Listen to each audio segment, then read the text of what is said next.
6월절에 예수께서 예루살렘에 계시니 22절까지 이상입니다. 원래는 마지막까지 준비했다가 빼서 그렇습니다. 23절부터는 다음 주에 나누려고 하고요. 오늘은 10번째 우리 성전 청결 심판을 통해 성전을 지으시다 말씀 나누겠습니다. 요한복음을 계속 우리가 하나님께 요한이 저자 목적대로 하나님의 기록 목적대로 우리가 요한복음을 보는 눈을 열어주십시오 이렇게 기도하면서 들으시면 좋겠어요. 저도 여러 자료들도 참고하고 하지만 정말 얼마나 정말 하나님의 목적대로 또 이 요한복음을 볼 수 있을까. 그래서 오늘도 하나님 정말 생명 얻게 하는 말씀을 또 전할 수 있도록 도와달라고 기도했는데요. 정말 이 생명이라는 단어가 단순히 구원받았다라는 개념을 넘어서 아버지와 아들을 아는 것이고, 안다라는 것은 하나님의 영광을 보는 아버지와 아들의 영광의 교제에 참여하는 것이 생명의 본질이기 때문에 그 아버지와 아들의 영광 안에 거하게 하는 것을 목적으로 사실 이 요한복음을 쓴 것이죠. 그래서 하나님의 아들은 존재론적으로는 하나님과 동등하고 기능적으로는 보냄받은 자로 철저히 복종하는 아들로 이 땅에 그리고 영원토록 거하십니다. 그러니까 지난주에는 가나의 혼인잔치를 봤는데 혼인잔치의 목적은 아들의 영광을 나타내는 거라고 그랬어요. 그렇죠? 그래서 물이 포도주가 된 이 표적을 통해서 우리가 하나님의 영광을 봐야 되고, 물도온 하인들은 알더라라는 말씀을 통해서 복종하는 자가 하나님의 영광을 보는 것을 말했어요. 그래서 주 안에 거하고 열매 맺고 하나님께 영광을 돌리고 충만한 기쁨은 다 복종에 달렸는데, 퀘이커 교도였던 한나 스미스라는 분이 그리스도의 행복한 생활의 비결이라는 유명한 책을 썼어요. 그러니까 그리스도인은 행복하게 살아가는가, 이 행복에 대해서 말을 하면서 어떤 얘기를 했냐면, 신앙생활의 얻음 가는 기쁨은 순종의 기쁨이다 그랬어요. 그러니까 이분은 순종이 가장 큰 기쁨이라는 거예요. 별로 동의가 잘 안 되죠. 그리스도인으로 어떻게 행복하냐라고 해서 우리 생각에는 막 불받고 그쵸? 막 그럴 것 같은데 이분이 순종의 기쁨이 그리스도인이 누릴 수 있는 가장 큰 기쁨이다. 그러니까 본인이 경험해서 그렇겠죠. 그러니까 이것이 왜냐하면 아들의 기쁨이잖아요. 아들은 아버지께 복종하면서 그 영광을 보는 기쁨을 누렸거든요. 그래서 순종은 사실은 이 세상에서는 좀 부정적일 수밖에 없지만 하나님 나라에서는 굉장히 긍정적이고 행복한 말이다. 이렇게 성령으로 알면 좋겠어요. 우리도 하나님 정말 순종의 기쁨이 가장 큰 기쁨이군요. 이렇게 고백하면 좋겠습니다. 오늘은 이제 장사하는 집이 된 성전을 다룹니다. 성전 뜰에 이렇게 소와 양과 비둘기를 팔고 있었고 환정상들이 있었는데, 정말 온유하신 주님께서 물론 이제 노끈이니까 뭐 정말 사람을 때리는 이런 건 아니지만 그럼에도 불구하고 이제 동물을 쫓아내는 용으로 이렇게 막 동물을 쫓아내고 그 상을 이제 둘러 엎었다 이러니까 정말 주님이 화를 내면서 굉장히 과격하게 성전을 이제 깨끗하게 하는 일을 합니다. 근데 성전 청결을 할 때 예수님이 하신 이유가 아버지 집이 장사하는 집이 되었다 그랬어요. 우리 2장 16절 한번 볼게요. 비둘기 파는 사람들에게 이르시되 이것을 여기서 가져가라. 내 아버지의 집으로 장사하는 집을 만들지 말라 하시니. 내 아버지 집. 마가복음 11장 17절에는 이렇게 말했어요. 같은 말이죠. 이에 가르쳐 이르시되 기록된 바 내 집은 만민이 기도하는 집이라 칭함을 받으리라고 하지 아니하였느냐. 너희는 강도의 소굴을 만들었도다. 아버지 집 그러면 요한복음 14장이 좀 생각나면 너무 좋겠어요. 내 아버지 집에 거할 곳이 많도다 이러면서 이제 14장부터 17장이 쭉 연결돼서 하는 말이에요. 어떻게 보면 그 전체가 아버지 집에 거하는 하나님의 자녀들에 대한 얘기거든요. 그러니까 이 성전이 아버지 집이라는 거예요. 그러면서 아버지 집에 거할 곳이 많도다 하면서 너희를 내 안으로 영접한다 14장 3절에 이렇게 말하거든요.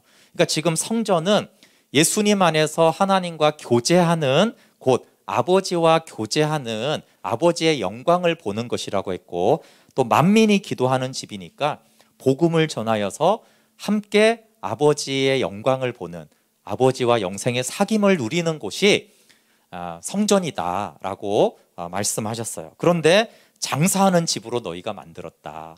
그러니까 하나님을 이용해서 나의 이익을 취하는 거죠. 여기서는 돈이지만 이게 나의 자아 만족일 수도 있고 인정 욕구일 수도 있고 명예일 수도 있고, 어쨌든 장사해서 거래를 해서 내가 유익을 얻기 위한 집으로 성전을 만들었다. 그러면서 마가복음에는 강도의 소굴이라고 했어요. 근데 원래 이 목적은 나쁘지 않습니다. 그러니까 이스라엘 땅도 이제 강원도만 하지만 길쭉하기 때문에 거리가 상당히 멀거든요. 그러니까 3대 절기 때 성전에 와야 되는데 집에서부터 소와 양을 데려오기가 너무 어렵잖아요. 그러니까 사실은 이제 성전 있는 곳에서 이제 소와 양을 살 수 있도록 한 것이고, 또 성전에는 티아라 동전이라고 아무거나 성전세를 내는 게 아니라 정해져 있었어요. 그러니까 이제 환전을 해가지고 이렇게 성전세를 내는 거니까 환정상들도 있어야 되는 거예요. 그러니까 이건 불필요해서 예수님이 쫓아낸 것이 아니라 섬김의 동기로 시작했지만 섬김의 마음이 전혀 없고 나의 만족과 유익을 위한 동기가 되었어요. 그리고 이게 처음에는 섬기려고 했는데 이게 나한테 점점 유익이 되고 욕심이 되니까 성전 뜰에서 이걸 했어요. 아니, 성전 바깥에서도 하면 되잖아요, 그렇죠? 그러니까 이게 예루살렘 안에서만, 예루살렘 근처에서만 해도 얼마든지 여기서 사서 성전 가는 데는 전혀 어렵지가 않아요. 근데 이게 점점 욕심이 나고 이익이 되고 막 여기에 매몰이 되니까 이게 성전 뜰 안에 들어와서 막 이렇게 소가 있고 환전을 하고 이렇게 하는 거예요. 그러니까 사람들이 하나님과의 교제에는 관심이 없고 거래하고 싸게 사고 파는 사람은 비싸게 팔고 이런 데만 관심이 있는 거예요. 첫 목적은 정말 하나님께 예배드리기 위해서 시작을 했는데 전혀 그런 것이 없고, 또 너무나 편리한 것을 원하니까 성전 밖도 싫어요. 바로 그 안에다가 뜰에다가 이런 것들을 막 환전을 하고 동물을 거래하고 하니까 예수님이 이게 지금 장사하는 마음이지 이게 어떻게 예배하는 마음이냐라고 책망하는 것입니다. 이것은 오늘날 교회에 대한 경고이기도 합니다. 여러분, 하나님 중심의 교회가 인간 중심의 교회가 되면 강도의 소굴이 됩니다. 하나님을 사랑하기 때문에 이웃을 사랑하는 것은 옳은 것이죠. 하나님을 사랑하니까 성도들이 편안하게 하나님을 예배하게 하는 것은 이웃사랑입니다. 그런데 점점 하나님을 경외하기보다는 내가 하나님 노릇하는 마음이 있으니까 하나님 경외에는 관심이 없고 교회 와가지고 서비스 받을 생각만 하는 거예요. 네, 서비스를 받는 이유는 하나님만 경외하도록 하기 위해서 교회 안에 서비스가 있는 것이 너무 좋아요. 근데 하나님 예배는 관심이 없고 내가 잘나고 내가 인정받고 내가 서비스 받아서 내가 기분 좋고 내 상태가 좋아지는 이 편리주의는 하나님 노릇인 것이죠. 그래서 우리가 이렇게 찬양을 하고 PPT를 왜 합니까? 서비스 하는 거잖아요, 그렇죠? 예배를 섬기도록, 더 잘 예배 드릴 수 있도록 하는 것이죠. 그런데 이것이 나 중심이 되면 강도가 된단 말이에요. 나는 이런 취향의 음악이 좋아. 그러니까 내 즐거움을 위해서 이런 찬양을 하고 악기를 쓰는 게 아니고 하나님께 나아가는 데 도움이 되라고 하는 거지 내 즐거움을 위해서 하는 게 아니잖아요. 근데 하나님과 교제하는 것을 돕는 이 섬김과 편리함이어야 되는데 형식주의에 물든 이제 유대인들, 유대교가 이제 너무 형식주의에 물들었잖아요. 그러니까 하나님이 사랑하는데 관심이 없어요. 정말 예배의 가치가 있는 게 아니라 돈과 편안함의 도치가 되었어요. 그래서 우리가 하나님을 예배해야 되는데 방해가 된다라면요, 하나님과 교제하는데 방해된다면 불편한 환경과 방식을 고수해야 돼요. 무조건 교회가 편하고, 그렇죠? 짧고 재미있고 이런 거 좋아하잖아요. 그게 정말 짧고 재미있는 게 하나님을 경외하는데 너무 도움이 된다면 최대한 웃겨야겠죠, 그렇죠? 그리고 최대한 짧아야겠죠. 근데 그것이 하나님과 교제하는데 유익이 되지 않는다면 우리는 불편함을 계속 고수를 해야 되는 것입니다. 중심은 하나님에게 있고 하나님 아버지 집이니까 하나님과 교제하는 데 있어요. 그러면서 제자들이 이걸 보면서 제자들은 막 예수님이 이렇게 과격한 행동을 생각한 게 아니라 그것을 예수님이 좀 과격하시다 이렇게 생각한 게 아니고요. 17절에 보면 제자들이 성경 말씀에 주의 전을 사모하는 열심히 나를 삼키리라 한 것을 기억하더라.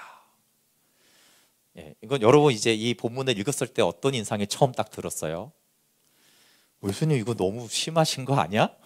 예수님 왜 이렇게 흥분하셨어? 혹시 이런 생각이 들었나요? 아니면 예수님이 주의 집에 대한 열심이 굉장히 크시구나. 근데 제자들은 그걸 생각한 거예요. 주의 전을 사모하는 열심이 예수님을 삼켰구나. 그러니까 예수님이 얼마나 아버지 집을 사랑하고 아버지 집이 돼야 된다라는 이 열심에 삼킴을 당한 거예요. 교회가 교회 돼야 된다는 것에 삼킴을 당한 거죠. 네, 그래서 분노한 건 맞는데 그 분노는 그냥 인간적인 분노가 아니라 너무나 아버지 집을 사모하기 때문에 막 이렇게 삼킴 당한 그런 상태를 말해요. 그러니까 아버지 안에 있는 상태이죠.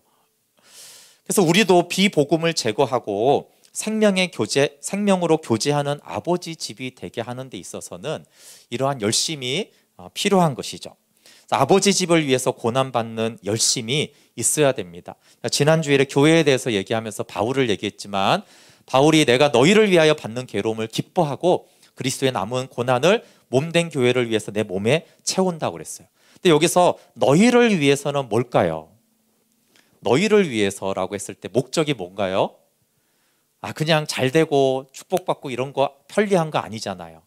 너희가 생명으로 살게 하도록 하기 위해서, 너희가 예수님의 생명으로만 살 수 있고 너희가 아버지 집안에 거할 수만 있다면 나는 고난을 받아도 나는 기쁘게 여기겠다. 그러니까 분명한 목적이 있는 거죠. 그러니까 예수님도 이유 없이 이렇게 하는 게 아니라 여기는 아버지 집이고 기도는 아버지와의 교제인데 여기는 아버지와의 교제가 있어야 되는 곳이야. 그것을 위해서는 주님이 화도 내시고 주님이 고난도 받으시고 나는 기꺼이 그렇게 하겠다라고 하는 것입니다. 네. 근데 이제 유대인들은 성전을 청결하게 할 수 있는 이제 권세에 대해서 물어요. 권세를 이제 하면서 표적을 보여라 이렇게 말하니까 예수님이 뜻밖의 얘기를 하시죠. 19절 말씀 한번 볼게요. 예수께서 대답하여 이르시되 너희가 이 성전을 헐라 내가 사흘 동안에 일으키리라. 네, 성전을 허는 것, 죽으심과 장사됨과 부활에 대한 말씀인데 표적을 보여달라고 했을 때 예수님이 십자가와 부활을 얘기해요. 그러니까 십자가와 장사됨과 부활은 표적이에요. 최대의 표적이죠.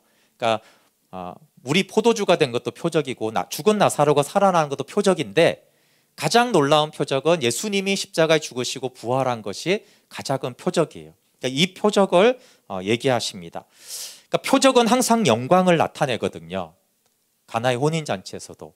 그러니까 십자가와 부활도 하나님의 영광을 나타내고 있는 것이죠. 그래서 이 복음을 통해서 결국은 하나님의 영광을 보여주는 것이고 우리는 봐야 됩니다. 그러니까 20절에 유대인들이 이 성전은 46년간 지었는데 내가 3일 만에 세우겠느냐라고 하니까 21절에 그러나 예수는 성전된 자기 육체를 가리켜 말씀하신 것이다. 그래서 여기서 예수님의 몸이 성전이라는 걸 알 수 있어요. 성전된 자기 육체. 그러니까 예수님의 몸이 성전인데 특별히 부활하신 몸은 우리가 거하는 성전이죠. 그러니까 부활하기 전에 예수님의 몸도 성전입니다. 왜냐하면 요한복음 1장 14절에 말씀이 육신이 되어 우리 가운데 거하심에, 이 거하심에가 성막이 되다 이런 거라고 그랬어요. 그러니까 성막으로 오셨다. 그러니까 아버지 집으로 성전으로 오셨다 이런 뜻이고 14장 3절에 부활하신 후에는 너희를 내게로 영접해요. 그러니까 부활하시기 전에도 예수님의 몸이 성전인데 근데 예수님의 성전이신 예수님의 몸 안에 우리가 들어가지는 못했거든요. 근데 부활하신 예수님의 몸 안에는 우리가 들어가요. 그래서 이제 예수님 안으로 영접한다고 14장 3절에 말씀하시죠.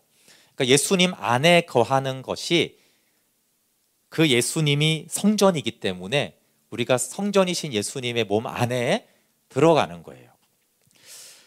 그 다음에 복음에 대해서 이렇게 말을 해요. 22절 한번 볼게요.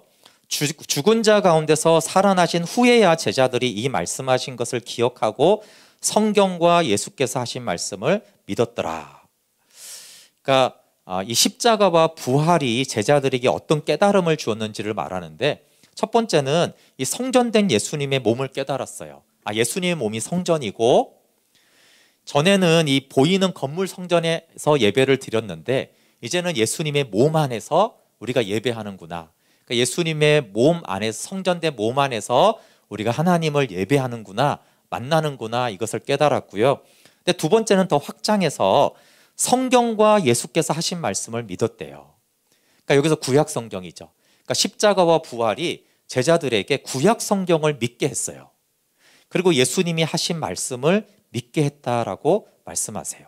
그러니까 복음을 믿고 생명을 얻으면 예수님이 하신 말씀이 믿어져요. 그리고 복음의 관점에서 성경이 보이기 시작했다라고 제자들을 말하고 있어요. 우리가 하나님의 말씀을 믿어야 되잖아요. 그런데 또 하나는 믿어줘야 돼요.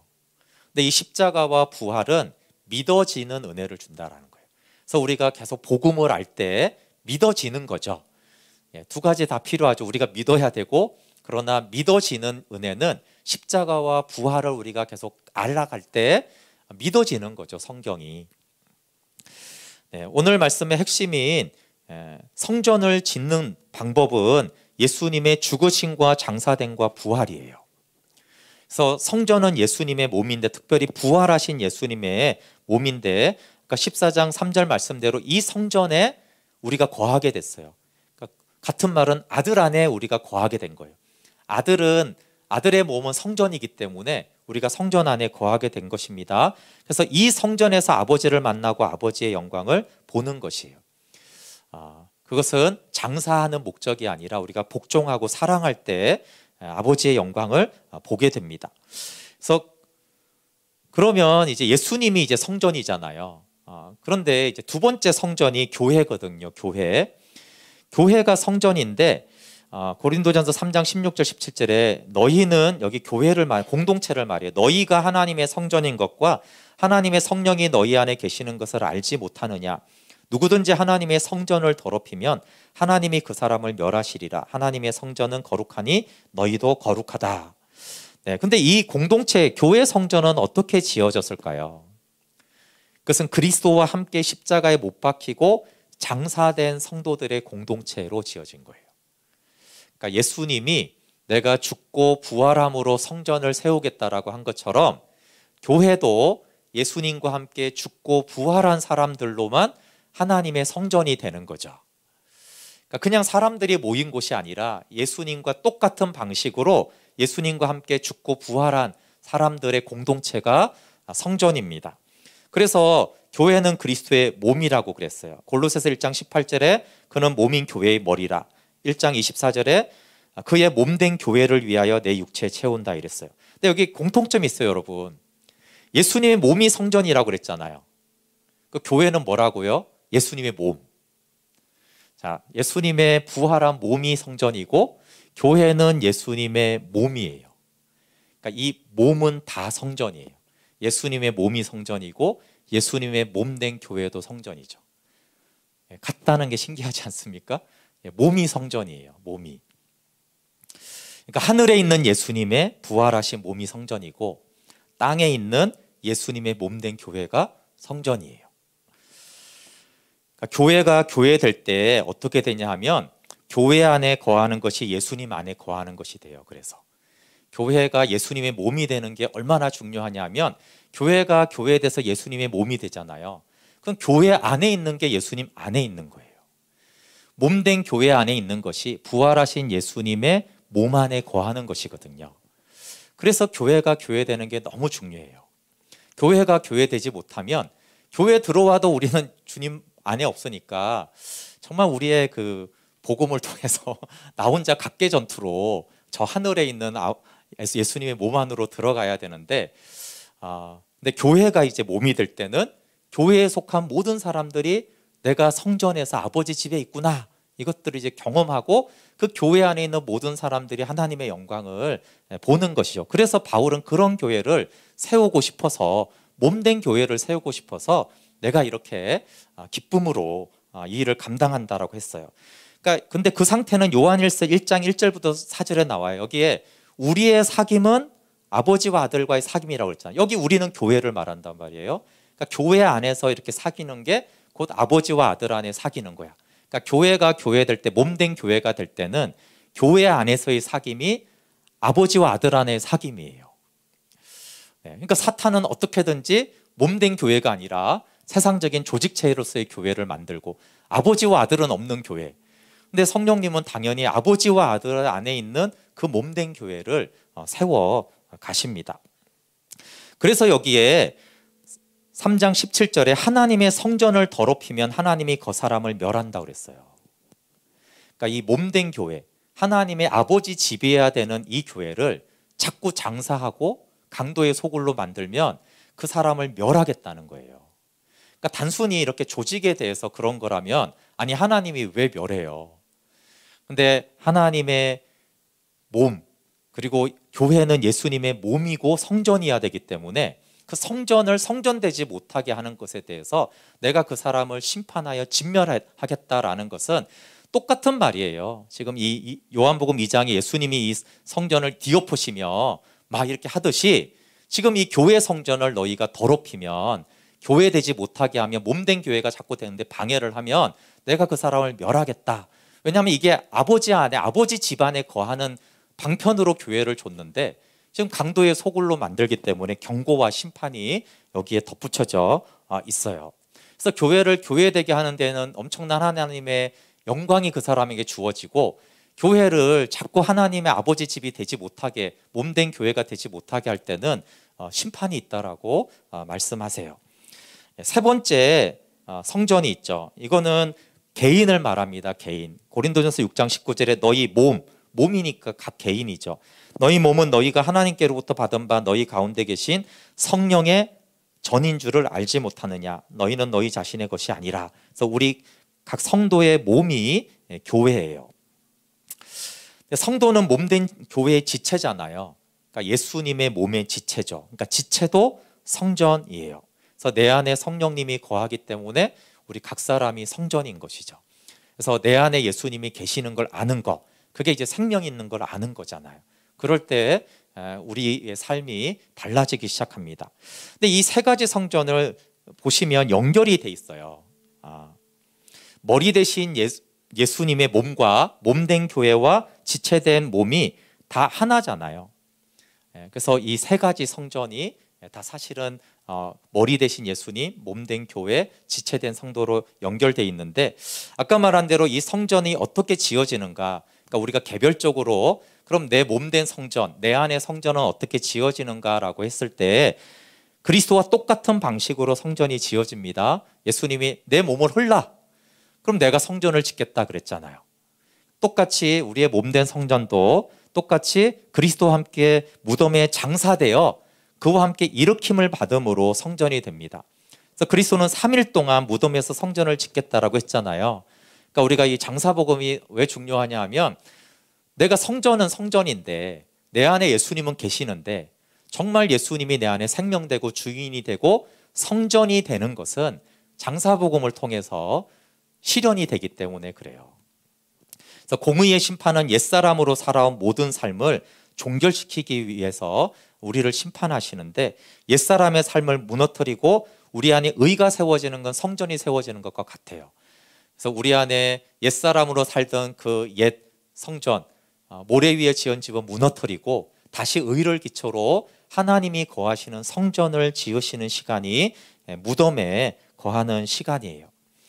네. 복생을 할 때 역대상 21장 말씀은 자세하게 들었습니다. 어쨌든 여기에 인구조사 후에 심판을 받아들이고, 심판을 받아들이는 제사, 그러니까 심판이 옳습니다라고 하나님께 제사를 드릴 때 하늘에서 번제단 위에 불을 내려 응답하셨고, 다윗이 여기가 여호와 하나님의 성전이고 이스라엘의 번제단이라고 했고, 여기다가 이제 솔로몬 성전을 짓잖아요. 그래서 심판을 받아들인 그곳에 하나님이 성전을 지었듯이, 또 예수님이 내 몸을 헐라, 내가 무덤에 거하는 그 3일 동안에 내가 성전을 짓겠다라고 말씀하셨기 때문에, 하나님이 우리가 옛사람으로 살아가던 그 삶을 심판하실 때 맞습니다라고 하고, 맞습니다를 넘어서 하나님께 제사를 드릴 때, 제사를 드린다는 것은 받아들일 뿐만 아니라 감사하는 마음이 있는 거예요. 그때 하나님이 우리 안에서 성전을 지으십니다. 그리고 이제 성전이 지어진 자에게 이 로마서 8장 말씀이 이제 실제가 되는 거죠. 성전이 지어졌고 성령이 거하는 전이긴 한데 우리가 실제로 성령이 내 안에서 주인이 되고 생명이 되는 때니까 여기 8장 5절에 보면 육신을 따르는 자는 육신의 일을, 영을 따르는 자는 영의 일을 생각해요. 그러니까 우리의 생각을 이제 성령께서 이제 주관하는 되는 것이죠. 왜냐하면 내 안에 성전이 되어졌고 성령님이 이 성전된 안에 왕으로 주로 임하시니까 내 생각이 영의 생각을 자꾸 하고 영을 따라 행하게 돼요. 당연히 그러니까 14절에 하나님의 영으로 인도함을 받는 사람은 곧 하나님의 아들이라 그랬는데 이 아들됨을 누리는 것이 하나님의 성령으로 인도함을 받는 것인데 이것이 우리 마음에 우리 몸 안에 성전이 지어졌을 때 성령의 인도함을 우리가 받는 삶을 살게 됩니다. 당연히 이제 8장은 이것만 있지 않고 그리스도인이 예수 생명으로 살아가는 삶에 대해서 성전이 지어진 사람의 삶에 대해서 말씀하고 있어요. 그래서 오늘 성전 청결 사건은 심판을 통해서 성전을 지으시는 예수님의 모습을 보여줍니다. 그러면 우리가 2000년 전에 성전을 엎은 게 중요한 게 아니잖아요.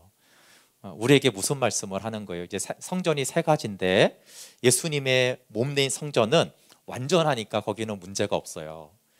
이제 교회 성전을 더럽힐 때 하나님이 멸하겠다고 그러면서 하나님은 교회 성전을 아버지 집이 되게 하시는 하나님인 걸 알 수 있어요. 그리고 또 우리에게 중요한 건 이제 내가 성전이잖아요. 내 몸이. 그러면 내가 어떻게 성전이 되는가?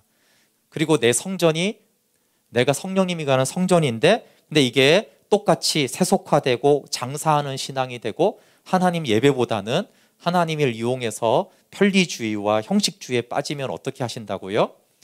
주님이 내 마음의 성전을 뒤엎으시겠죠. 그 뒤엎으시는 사건이 우리에게는 심판처럼 느껴져요. 왜냐하면 주님이 이렇게 오셔서 축복해 주시고 복을 주셔야 되는데 막 내 마음을 뒤엎는 거예요. 불안하고 요동치고 화가 나고 하나님 어디 계신지 잘 모르겠고 그게 뭐냐 하면 지금 내 마음의 성전이 너무나 강도의 소굴이 되었기 때문에 강도의 소굴인 거를 알라고 뒤엎는 거죠. 왜냐하면 강도의 소굴이 되었는데 그걸 알아야 되는데 모르고 있으니까 지금 강도의 소굴이 되었어 라고 알려줍니다.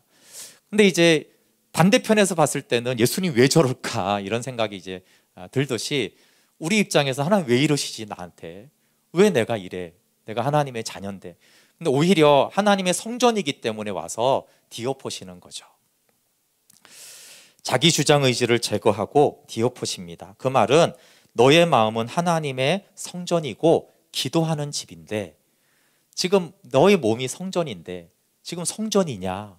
지금 장사하는 집과 강도의 소굴이 돼 있지 않느냐라고 하시는 것이죠. 그리고 당연히 이제 무덤과 고난과 광야가 왔을 때 이것은 모든 광야가 그렇진 않지만 내가 성전을 청결하게 하시려고 하나님이 집이 되게 하시려고 하는 광야인지를 분별해야죠. 신명기 8장 2절 3절 너무 중요한데 여기 마찬가지죠. 여기 하나님의 집이 되게 하기 위해서라고 말하니까 내 하나님 여호와께서 이 40년 동안에 내게 광야길을 걷게 하신 것을 기억하라. 이는 너를 낮추시며 너를 시험하사 내 마음이 어떠한지 그 명령을 지키는지 지키지 않는지 알려 하심이라. 너를 낮추시며 너를 줄이게 하시며 또 너도 알지 못하며 내 조상들도 알지 못하던 만나를 내게 먹이신 것은 사람이 떡으로만 사는 것이 아니요 여호와 입에서 나오는 모든 말씀으로 사는 줄을 내가 알게 하려 하심이니라. 내용은 우리 개인 성전을 세우기 위해서 광야를 걷게 했고 거기서 만나를 먹게 했다라고 말씀하고 있어요. 말씀으로 사는 자가 이미 성전으로 세워진 개인 성전이거든요. 무덤의 3일 옥에 내려가 선포하시다는 복음과 생명책 24과에 있는 내용이에요. 어쨌든 그 핵심 내용은 예수님이 이제 무덤에서 성전을 지었다라고 할 때는 성전만 짓는 것이 아니라 한편으로는 영으로 지옥에 내려가 모든 죽음의 세력을 파하시고 승리를 선포하셨어요. 그러니까 무덤에서 승리를 선포했기 때문에 우리의 무덤에는 어둠의 세력이 역사합니다. 그러니까 무덤의 상황을 통해서 사망의 권세가 틈타잖아요. 우리가 힘들고 상처받고 고난당할 때 그때 막 사단이 와가지고 불안하고 두려움을 주고 불신하고 낙심하고 절망하게 하는 그런 어둠의 세력이 막 활동을 하죠. 우리의 무덤은 그래요. 근데 예수님의 무덤은 거기서 어둠의 세력을 다 정복했기 때문에, 그래서 우리의 무덤은 불안하고 요동치고 어둠의 세력이 주장하고 어둠의 세력이 역사하는 곳이 되어지고, 주님의 무덤은 어둠의 권세가 완전히 패배한 곳이 주님의 무덤이에요. 그래서 주님은 주님의 무덤으로 우리를 받아들이는 거죠. 그것이 우리가 심판을 받아들이는 것이고, 그러면 이제 우리의 무덤이 예수님의 무덤 안에 거하기 때문에 우리의 무덤에 가득했던 어둠의 세력이 주님의 승리의 선포에 완전히 이제 제압을 당하게 되고, 그것이 이제 우리에게는 평안으로 누리게 됩니다. 그래서 상황적으로는 무덤이어도 영혼은 자유롭고 평안한 것이 이제 무덤에 연합된 증거입니다. 그래서 심판을 거절하면 오히려 사단의 역사가 더 강해지고, 그 심판을 받아들일 때 오히려 주님의 무덤에서 주님의 통치가 시작이 됩니다. 근데 심판을 받아들이려면 우리가 정말 좀 성숙해서 이게 심판인 줄 알고 회개하면 되는데, 우리가 그럴 만한 존재가 아니기 때문에 말씀 앞에 가야 되는 거예요. 말씀 앞에 가야지 이게 내 모습이구나, 내가 하나님의 언약을 떠났구나, 그래야지 죄를 깨닫고 자복하게 됩니다. 그래서 말씀 앞에서 우리가 심판이 옳군요, 하나님이 심판하는 이들이 나의 모습이군요. 하나님이 성경 안에서 그런 예들을 너무나 많이 보여주세요. 대표적으로 우리가 나훔서를 봐도 니느웨에게 노아몬이라는 걸 보여주잖아요. 이게 너의 모습이야. 그러면 또 남유다한테는 북이스라엘을 보여주는 거예요. 북이스라엘의 심판이 너의 모습이야. 근데 우리한테는 또 북이스라엘과 남유다를 보여주는 거죠. 이게 너의 모습이지 않냐. 그러니까 허은서 선교사님이 계속 사람들을 통해서 나를 보라는 거는 별개의 얘기가 아니고요, 원래 성경을 통해서 계속 그걸 보는 거예요. 이게 내 모습이네, 니느웨가 내 모습이네, 요나가 내 모습이네, 그 똑같은 걸 저 나쁜 사람이 내 모습이네, 저 이기적인 사람이 내 모습이네, 저 교만한 모습이 내 모습이네. 그러면 또 그렇게 보는 눈은 성경을 보면 이것도 이 강도의 소굴이 된 이게 내 모습이네, 이게 되는 거예요. 그래서 사실은 성경을 봐도 거기서 내 모습을 보고, 그냥 환경을 통해서도 내 모습을 보고, 거기에서 사실은 이제 심판을 받아들이고 하나님의 구속의 은혜를 우리가 보게 되어지죠. 근데 성경에는 심판만 있는 것이 아니라 긍휼이 있잖아요. 그래서 내 모습을 보지만 동시에 여기에는 예수 그리스도의 구속의 은총이 있기 때문에 그 복음을 우리가 받아들이면서 심판을 받아들이고 그리스도의 무덤에 연합됩니다. 그리고 심판을 즐거워하는 자가 되어져요. 하나님의 공의가 성취되기 때문입니다. 그래서 심판을 받아들일 때 말씀으로 사는 삶이 시작이 돼요. 그 말은 심판을 받아들일 때 우리 개인의 성전이 세워지기 때문에, 그래서 반석 위에 집을 지은 자가 되어집니다. 여러분, 나는 성전으로 지어졌는가? 먼저는 예수님의 생명이 내 안에 있어야죠. 이미 성전이라고 해서 다 성전되지 않고, 성전 중에서 아버지 집으로 기능하는 만민이 기도하고 있는 집과 같은 그런 성전이 있고, 이렇게 더럽혀지고 강도의 소굴이 되고 장사하는 집이 있다고 하세요. 그러니까 내 마음은, 내 몸은 어떤 성전인가에 대해서 우리에게 말씀하고 있는 것이죠. 네, 저도 열심히 사역만 하느라고 이런 정상을 제가 잘 깨닫지 못했어요. 그래서 여기 46년 동안 지은 성전을 유대인들은 자랑했거든요. 근데 이런 외적인 것에 우리가 너무 잘 속아요. 예배를 드리고 성경을 읽고 기도를 하고, 저는 당연히 목사니까 온갖 예배 다 하고 사역하고 이런 것들을 하잖아요. 근데 그런 보이는 외적인 성전이 아니라 예수님은 그 중심에 있는 성전을 말씀하시잖아요. 이 성전의 겉은 화려했어요. 저도 이제 제 겉모습이 화려하니까 하나님의 성전이겠지, 그런데 하나님이 그렇지 않다 이렇게 말씀하시면서 저한테는 이제 영혼의 어두운 밤을 주셨어요. 메마름과 비참함이 있었고, 근데 이렇게 마치 이제 성전을 둘러엎는 것이 이제 저한테는 저 안에 이게 성전을 청결하게 하기 위해서 그런 혼돈과 공허와 불안과 분노들 이런 것들이 막 혼란이 오히려 오는 것이에요. 그래서 저는 이제 굉장히 당황스러웠는데 주님이 그렇게 하는 것은 이미 강도의 소굴이 됐기 때문에 보여주는 거예요. 오히려 왜 이렇게 악한 영이 막 내 마음을 사로잡고 이러지? 예, 이게 영적인 세계를 조금만 알면은 사실은 제가 그걸 너무 의아했어요. 이렇게 내 마음에 악한 영이 지 마음대로 휘젓고 다니지?